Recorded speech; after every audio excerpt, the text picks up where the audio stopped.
What's up, everybody? Our Week 10 wideout of the week is Cole Beasley. No real voting this week. I selfishly really wanted to share some of the great things he did throughout the game. Perhaps the game of the year. Beasley went off for 109 on 11 catches, 1 touchdown, on pace for a career year right now. His first reception of the day comes on a return, whip, bounce, whatever you want to call it. It's really based on who you talk to. Terminology is irrelevant. His route tempo here is truly exceptional as he lulls his DB to sleep before accelerating to the in break to get the DB to chase. He's really mastered the two-step exit on these routes. He scored a touchdown last season down in the red zone on nearly the exact same route, but he was split wide. Part of the reason he's able to get out of these in 2 steps is because he's not near max velocity when he drops his weight. This is another beautiful thing about this diminished tempo off the ball. He's always under control. It's a lot harder to get out of break points when we're at full speed, but due to he's only on his in break for about 2 to 3 steps, he's nowhere near max velocity. It's easier to get out of. That sudden change of body language from his slow tempo off the ball to the burst to the in break, that acceleration triggers the DB to chase. Once the DB chases Beasley inside, he's won the route. He sinks his hips, drops that inside foot, which is his right foot, drives the upfield foot, which is his left foot, to run out of his route.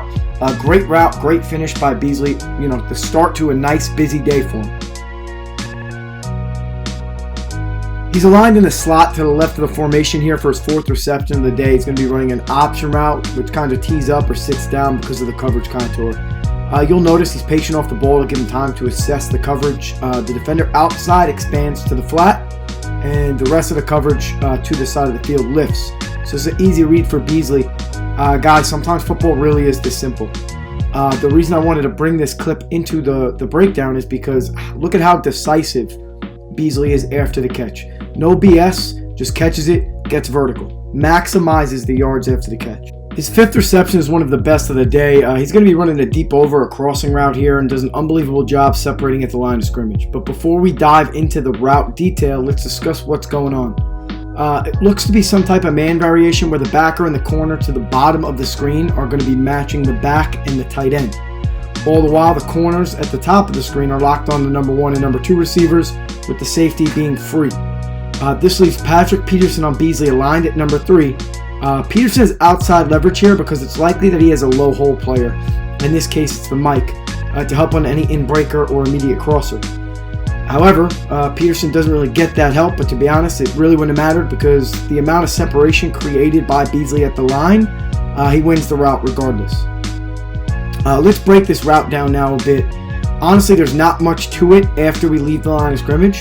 If you follow any of these receiver accounts on this platform, there are plenty of great ones out there. You know that when a cover defender is playing with any type of leverage, it's to protect that area. If they have outside leverage, they're protecting the outside. If they have inside leverage, they're protecting their inside. Peterson has outside leverage here, so when Beasley uses a stretch to attack Peterson's outside leverage, he becomes threatened and moves slightly. Now Beasley exits with a single jab before accelerating across the field. Let's notice he doesn't look for the ball immediately because he knows there's a player dropping to the low hole. It means the reception area is right when he clears that cover defender, and once he clears through that window, locates the ball, walks it to the end zone. One quick thing to discuss is how he eats up the space between himself and Peterson during that stretch release. Let's notice he closes the distance between himself and Peterson, but leaves some space to avoid collision. Once we move the DB off his landmark or his platform and attempt to leave him, like Beasley does here with that single jab, the DB's last resort is going to be the collision. So we want to eat up space, but leave just enough room to avoid that collision. Beasley's been putting on a clinic all season. He's making a case for being the best full-time slot in the league. Nothing sexy about his 6th reception of the day, just incredible situational awareness. 3rd and 6, Cardinals shown blitz. Beasley recognizes his cover defender is coming. And the only player that can relate to him is inside the box right now.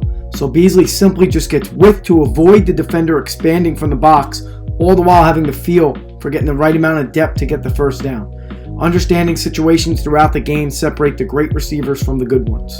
His 8th reception of the day just adds to his body of work, making an outstanding one-handed catch on yet again another 3rd down. Before we move on here, this season 60% of Beasley's receptions have resulted in first downs, while he's setting career highs in catch rate and average yards per target. We'll find Beasley in the slot at the top of your screen. Quick outbreaker here versus press. Just like the deep over for the touchdown eats up space, before working a hip shift at the top, exiting with that single jab to move his cover defender inside. Once again, we're going to notice he leaves enough space between himself and the cover defender to avoid collision. We want to get on his toes, eat up space while leaving just enough room to exit clean. Finishes with an extremely difficult one-handed catch, getting just enough for the first, chains move, drive continues. Beasley's 10th reception comes on a deep dig route late in the fourth quarter, what was possibly the game-winning drive. We all know how that game ended up, though. His cover defender is playing a variation of trail with inside leverage due to the safety help over the top. This causes Beasley to be dominant without leverage when he gets to his top of his route. Dominant meaning Beasley is slight in front, without route leverage meaning he is to the outside of his cover defender on an in-breaking route. This gives us a couple release tools, one being the tight wrap, which we won't discuss here, the other being the hip shift, which Beasley executes to perfection. Does a nice job separating in these situations throughout his career, as displayed here in the clip from his time at Dallas. Once again, he finds himself dominant without route leverage at the top, so he works a hip shift to separate. The hip shift is used to freeze or ideally move the defender in the opposite direction of where we want to go. You'll see here Beasley suddenly flashes his head and eyes to the out before breaking to his dig. Ideally, we'd like to open that shoulder up slightly to the out as well, like Beasley does here, rather than maintaining our shoulder square. This really gives the DB an indicator to drive to the opposite direction.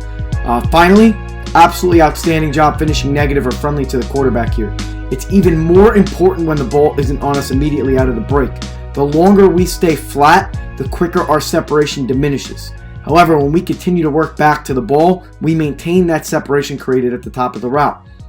Beasley's put some great tape out there this year and is someone I can't recommend enough for guys to study, especially guys who play in the slot. And that'll do it for our Week 10 Wideout of the Week. As always, thank you guys for tuning in. Appreciate your time. We'll see you next week.